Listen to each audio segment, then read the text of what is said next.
တိတ်ဆိတ်ငြိမ်သက်နေတဲ့ရွာလေးတွေ့ရွာရဲ့ညတညမှာတော့တစ်ပင်တွေကြားကတိုးဝေးတိုက်ခတ်လာတဲ့လေပြင်းသံတွေနဲ့အတူခွေးတွေဟာလည်းတညလုံးမရက်မနာဦးနေကြတယ်။ထူဆန်းတဲ့ခွေးဥတန်တွေကြောင့်ပဲရွာသူရွာသားတွေလည်းမလုံမလဲနဲ့အိတ်မပြောခဲ့ကြဘူး။အဲ့ဒီအချိန်မှာပဲသတင်းတစ်ခုကပြန့်နှံ့လာခဲ့တယ်။အဲ့ဒါကတော့ရွာပြင်ဘက်ကဖះเจ้าပြက်ကြီးမှာမေတီလာရှင်တစ်ပါးလာရောက်တဲခုနေတယ်ဆိုတဲ့သတင်းပါပဲ။အဲ့ဒီမေတီလာရှင်ကအေးစေးတိတ်ဆိတ်ပြီးအယောင်လွတ်နေတဲ့ဝစ်ဆောင်အဟောင်းတွေကိုဝစ်စင်ထားတယ်။သူမရဲ့မျက်နှာကတေလူတယောက်လိုတည်ငြိမ်လွန်းနေပြီးထူးဆန်းတဲ့မျက်လုံးတွေကြောင့်ဘသူမှစိတ်စိတ်မကြည့်ရဲခဲ့ကြဘူး။သူမဘယ်ကလာမှန်းဘသူမှမသိပေမဲ့ဘာသာရေးအရာရွာသားတွေကတော့အများကြီးမဆက်စုပဲတတ်နိုင်တဲ့လောက်တယူတည်နဲ့အလေးထားခဲ့ကြတယ်။ဒါပေမဲ့မေတီလာရှင်ရောက်လာပြီးမကြခင်မှာပဲရွာထဲမှာထူးဆန်းတဲ့ဖြစ်ရပ်တွေစတင်လာပါတော့တယ်။ညနေသကောင်ရံအချိန်တွေမှာကြောင်ပြက်ထဲကနေထူးဆန်းတဲ့အတန်တွေထလာတတ်တယ်လို့အိမ်မွေးတလိမ့်ဆန်တွေလည်းအကြောင်းရင်းမရှိပျောက်ဆုံးကုန်တယ်။လူကြီးပိုင်းတွေလည်းရုတ်တရက်ဖျားနာလာကြတဲ့အတွက်ဒါကမေတီလာရှင်အတင်နဲ့ပတ်သက်နေသလားဆိုပြီးရွာသားတွေလည်းတန်တရားဝင်လာကြတယ်။ညတညမှာတော့ရွာထဲမှာနေလာတာကြာပြီဖြစ်တဲ့ဥပကျော်ကအိမ်ရှိမှစုဝေးနေတဲ့အိမ်နီးချင်းတွေကိုခတ်တိုးလေးပြောလိုက်တယ်။မင်းတို့အဲ့ဒီထူးဆန်းတဲ့အတန်တွေကိုကြားကြလား။ဘာအတန်လဲဦးလေးပကျော်ရ။တန်ကကွာတခုခုကိုကြိုက်ဝါနေတဲ့အတန်ကွာ။အယိုးကျိုးတန်လူလိုကြောက်စရာကြီးပါကွာ။ဟောအခုပဲထက်ကြရပြန်ပြီအားလုံးငြိမ်ကြသွားပြီးနားဆွင့်ကြည့်ကြတယ်ခွေးဥတန်တွေကြားထဲမှာတကယ်ပဲထူးဆန်းတဲ့အတန်တွေကိုကြားနေရတယ်ဒီအတန်ကဘယ်တီလာရှင်ကြောင့်များဖြစ်နေမလားတက်တယ်မရှိပဲရှောက်မပြောပါနဲ့တော်ကြီးကတော့ကြကိုပြစ်ဖြစ်နေပါအောင်မယ်တားတဲ့သူကတားကြပေမဲ့ရာသားတွေရဲ့ရင်ထဲမှာတော့တန်တရားနဲ့ကြောက်စိတ်တွေစတင်အမြင့်တွဲလာခဲ့တယ်တနေ့မှာတော့ရွာတွေကမောင်နီးဆိုတဲ့လူငယ်လေးကဆက်စုကျင်စိမ့်နဲ့ကြောင်းပြက်ထဲကိုခိုးဝင်သွားခဲ့တယ်။ဒါပေမဲ့ခဏအကြာမှာပဲသူကမျက်နှာတစ်ခုလုံးဖြူဖြော့ပြီးအသက်ရှူမဝပဲပြေးထွက်လာခဲ့ရတယ်။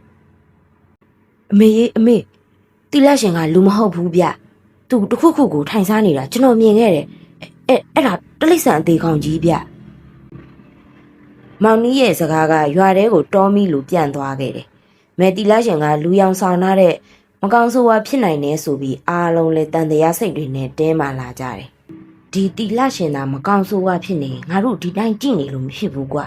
။အရှိန်တွေကိုနားလဲသဘောပေါက်တာကြောင့်ဥပကျော်နဲ့ရွာသားတစုကအနီးနားကဖုန်ကြီးကျောင်းကဆရာတော်တစ်ပါးကိုပင့်ဆောင်ပြီးကျောင်းပြက်ကြီးစီကိုရှီတက်လာခဲ့ကြတယ်။ကျောင်းပြက်တွေကိုရောက်လာတဲ့အခါအငွေ့အသက်တွေကအေးဆက်နေခဲ့တယ်။မဲတီလာရှင်ထွက်လာတဲ့အခါမှာတော့သူမရဲ့မျက်လုံးတွေကအ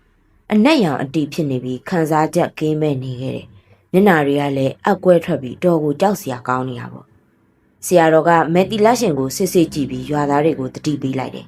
။တခါကြီးတို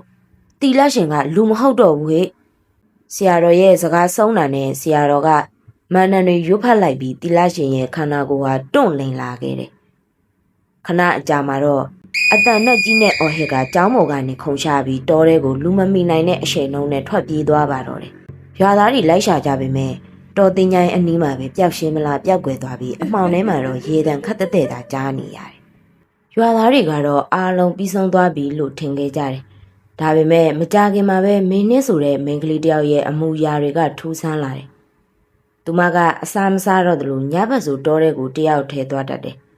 ဥပကျော်ကမတင်ကားလို့ဆရာတော်စီထပ်သွားပြီးရှင်ဖေမေတီလာရှင်ကမင်းနဲ့ရဲ့ကိုယ်ထဲကိုဝင်ပူးနေတာလားလို့မေးမြန်းခဲ့တယ်။အဲ့ဒီနောက်ပိုင်းမှာတော့ရွာသားတယောက်ရဲ့အလောင်းကိုကိုက်ဖြတ်စားတောက်ထားတဲ့ပုံနဲ့တွေ့ရှိလိုက်ရတဲ့အခါအားလုံးကမင်းနှင်းကိုဝိုင်းဖမ်းပြီးဆရာတော်စီကိုခေါ်သွားကြတယ်။ဒါပေမဲ့ဆရာတော်မန်နန်ရွတ်တဲ့အခါမှာတော့မင်းနှင်းစီမှာဘာမှထူးခြားမလာခဲ့ပဲ။ဆရာတော်ကရုတ်တရက်ဆိုတာကိုရက်လိုက်ပြီး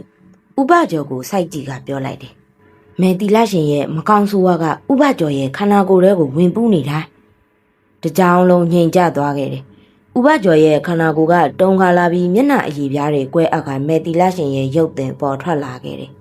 ငါနေတို့ကိုလှည့်စားနိုင်ခဲ့ပြီငါနေတို့နဲ့အတူမြင်ရှိနေခဲ့တာသူမကစူးရှစွာရေမောလိုက်တယ်ရွာသားတွေကဖမ်းဖို့ကြိုးစားပေမဲ့မကောင်းဆိုးဝါဝင်ပူးနေတဲ့ဥပကျော်မှာအင်အားတွေအဆမတန်ရှိနေတာကြောင့်ဆရာတော်ကဖះရုပ်ဘွားတော်ကိုထုတ်ပြီးအစွမ်းကုန်မန်းနံတွေရွတ်ဖတ်မှသာမေတီလာရှင်ရဲ့ဝိညာဉ်ကဥပကျော်ကိုယ်ထဲကနေလွင့်ထွက်သွားပြီးအလင်းတန်းတွေထဲမှာလောင်ကျွမ်းပြောက်ကွယ်သွားပါတော့တယ်။နောက်တစ်နေ့မှာတော့ရွာကလေးကပြန်လဲအေးချမ်းသွားပြီလို့ထင်ရပေမဲ့မင်းနှင်းကကြာရီပြည့်နေတဲ့ရေကန်သားမှာရေကိုငုံကြည့်လိုက်တဲ့အခါ ရေထဲမှာပေါ်နေတဲ့အရိပ်ကသူမှမဟုတ်ပဲပြုံးနေတဲ့မေတီလာရှင်ရဲ့မျက်နှာကြီးဖြစ်နေခဲ့တယ်။ငါဘဲမှမသွားဘူး။နင်တို့တရွာလုံးနဲ့အတူတူရှိနေအောင်ပါ။ခတ်တိုးလေးကပ်ပြောလိုက်တဲ့အတန်နဲ့အတူအဲ့ဒီအိမ်မက်ဆိုးတွေကဘယ်တော့မှပြီးဆုံးမှာမဟုတ်ဘူးဆိုတာကိုမင်းနဲ့တယောက်သဘောပေါက်သွားခဲ့တယ်။ဇလန်လေးကတော့ဒီမှာပဲအဆုံးသတ်ပြစီရှင်။ဇလန်ဆောင်ဒီနားဆင်ပေးတဲ့ပရိသတ်တယောက်ရှင်တွေကိုကျေးဇူးအများကြီးတင်ပါတယ်။နောက်ထပ်ဇလန်လေးတွေနားဆင်ဖို့အတွက်ကျမရဲ့ channel လေးကို like and subscribe လုပ်ပေးဖို့လည်းတောင်းဆိုပါရစေရှင်။